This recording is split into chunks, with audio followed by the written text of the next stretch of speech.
కేసీఆర్ మీద CBI case అంటే TRS నాయకత్వం మీద బీఆర్ఎస్ నాయకత్వం మీద పెట్టిన శ్రద్ధ దృష్టి. నేను ముఖ్యమంత్రిని అడుగుతున్నా, నీకు అసలు సిగ్గుందా? మహారాష్ట్ర పోలీసు వాళ్ళు వచ్చి ఇక్కడ నెలల తరబడి ఆ కంపెనీలో కూలీలుగా చేరి కార్మికులుగా చేరి నెలల తరబడి పరిశోధించి చివరికి అది డ్రగ్స్ అని తెలుసుకున్న తర్వాత నిర్ధారించుకున్న తర్వాత నీకు ఖబర్ లేకుండా, నీ పోలీసులకు ఖబర్ లేకుండా నీ ఇంటెలిజెన్స్ వ్యవస్థ కుప్పగూలిపోయి వాళ్ళు వచ్చి దాడి చేసి మహారాష్ట్ర పోలీసు వాళ్ళు వచ్చి హైదరాబాద్లోని చెర్లపల్లిలో దాడి చేసి 12,000 కోట్ల డ్రగ్స్ పట్టుకున్నారు. నేను ముఖ్యమంత్రిని అడుగుతున్నా, నీకేమైనా ముడుపులు ముట్టినాయి? ఇలా 12,000 కోట్లు 21 నెలల నుంచి ఏం చేస్తున్నావు? నీ ఈగల్ ఏం చేస్తుంది? నీ హైడ్రా ఏం చేస్తుంది? నీ హోంమంత్రిత్వ శాఖ ఏం చేస్తుంది? నీ పోలీస్ ఇంటెలిజెన్స్ ఏం చేస్తుంది? ముడుపులు తీసుకోవడంలో బిజీగా ఉన్నారా? ఎట్లా? హైదరాబాద్లోని చెర్లపల్లిలో 12,000 కోట్లు. ఇది భారతదేశంలోనే రెండవ అతిపెద్ద డ్రగ్స్ ఇప్పటిదాకా దొరికింది. ఇదివరకు ఒకసారి గుజరాత్లో దొరికింది 21,000 కోట్లు, ఇప్పుడు రెండోసారి 12,000 కోట్లు. సిగ్గులేని విషయం ఏంటంటే, సిగ్గుపడాల్సిన విషయం ఏంటంటే, మన పోలీసులకు ఖబర్ కూడా లేదు.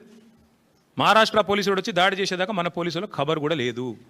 ముఖ్యమంత్రి గారికి ముడుపులు అందినాయి అనేది నా అనుమానం. అందుకే చూసి చూడనట్టు వేయండేమో, లేదా ముఖ్యమంత్రి బిజీగా ఉన్నాడేమో.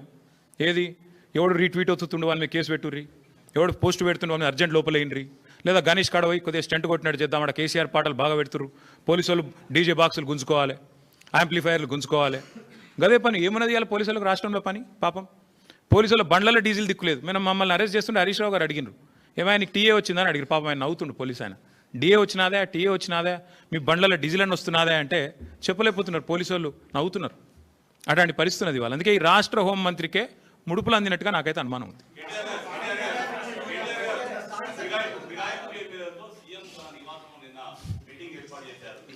మీరు ఇన్ని బాంబులు ఒకేసారి ఆడితే ఎట్లా? అయితే బ్రదర్ సింపుల్, ఇందులో ఏం చర్చ చేయాల్సిన అంశం కూడా ఏం లేదు.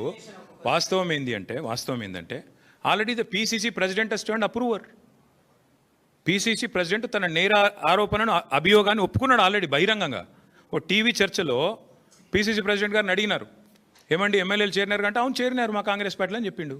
ఇక నేరాంగీకారం జరిగిన తర్వాత విచారణ ఎందుకు? ఇంకా చేసేదేముంది? PCC president has turned approver. One of the MLAs also has turned approver. Kadiyam Srihari చెప్పిండు ఓపెన్గా, నేను కాంగ్రెస్ పార్టీలో చేరినా. మొన్ననే చెప్పిండు. తెచ్చుకోండి, బైట్స్ ఉన్నాయి కదా. స్పష్టంగా అప్రూవర్గా మారిపోయిన తర్వాత పీసీసీ అధ్యక్షుడు, కాంగ్రెస్ పార్టీ అధ్యక్షుడు, ఇంకా విచారణ ఏముంది? ఇంకోటి ఏముంది చేనికే? అందులో మళ్ళీ ముఖ్యమంత్రి గారు సమావేశం పెట్టుడు ఏముంది? అసలు నాకు అర్థం కాదు. ఏం సందేశం ఇస్తున్నారు? తెల్లారలేస్తే కాన్స్టిట్యూషన్ బుక్ పట్టుకొని తిరుగుతారు.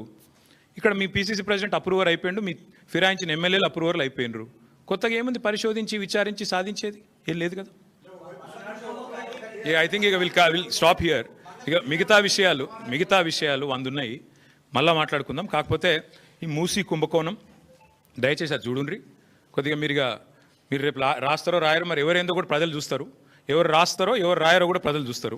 ఎవరికి ఏం ఒత్తిళ్ళు ఉన్నాయో, ఏ సంస్థలకు అడ్వర్టైజ్మెంట్ల వల్ల మీరు పడుతున్న ఇబ్బందులు ఏంది, ఎవరికి తొత్తులుగా ఉన్నారు, ఇవన్నీ కూడా తెలుస్తాయి ప్రజలకు. రాష్ట్రాల సంగతి రాయనుల సంగతి కూడా ప్రజలు ఆలోచించాలని నేను కోరుతా ఉన్నాను. ఎందుకంటే ఇంత వివరంగా చెప్పినాక ఇన్వెస్టిగేటివ్ జర్నలిస్టులు, మా సోదరులు రాస్తారా రాయరా, మీ యాజమాన్యాలు ఒప్పుకుంటాయా ఒప్పుకోకపోవా, మీరు రాసినా ఇవన్నీ కూడా ప్రజలు గమనిస్తారు.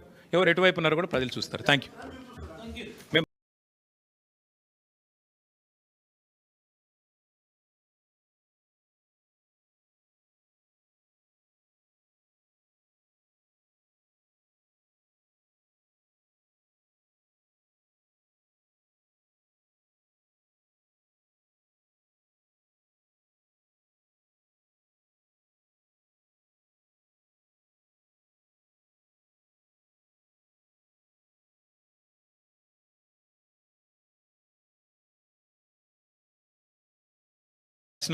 ఇవన్నీ కూడా ప్రజలు గమనిస్తారు. ఎవరు ఎటువైపు ఉన్నారో కూడా ప్రజలు చూస్తారు. Thank you. ఆ ప్రాజెక్టు మీద కాంగ్రెస్ పార్టీ ఎలక్షన్లకు 3-4 గంటల ముందు నుంచే భయంకరంగా విషం జిమ్ముతూ మొదటి రోజు నుంచి ఈ ప్రాజెక్టును బద్నాం చేయాలన్న ప్రయత్నం ఎంత గట్టిగా చేసిందో, ఎట్లా ప్రజల మనసుల్లో లేని అనుమానాలను చొప్పించి అడ్డమైన ఆరోపణలు చేసి ఇష్టం వచ్చినట్టు నోటికి ఎంత వస్తే అంత మాట్లాడి మళ్ళీ ప్రభుత్వం వచ్చిన తర్వాత కూడా అదే ట్రెండు, అదే వరుస తప్ప ఇంకోటి లేనేలేదు. తెలంగాణకు వరప్రధాని లాంటి కాళేశ్వరం ప్రాజెక్టు మీద చివరికి కక్షగట్టి తెల్లారు లేస్తే రాహుల్ గాంధీ గారు దుమ్మెత్తిపోస్తూ ఉంటారు. బీజేపీ జేబు సంస్థ సిబిఐ, బీజేపీ జేబు సంస్థ ఐటీ అంటూ తెల్లారు లేస్తే కాంగ్రెస్ ప్రభుత్వం, కాంగ్రెస్ పార్టీ జాతీయ నాయకత్వం జాతీయ స్థాయిలో సిబిఐ అంటేనే అది జేబు సంస్థ బీజేపీకి అని చెప్పి దుమ్మెత్తిపోస్తూ ఉంటారు. కాళేశ్వరం ప్రాజెక్టు మీద ఈ ముఖ్యమంత్రి గారికి ఎంత కక్ష అంటే చివరికి ఏ సిబిఐనైతే రాహుల్ గాంధీ గారు అనునిత్యం తప్పుపడుతూ ద్వేషిస్తూ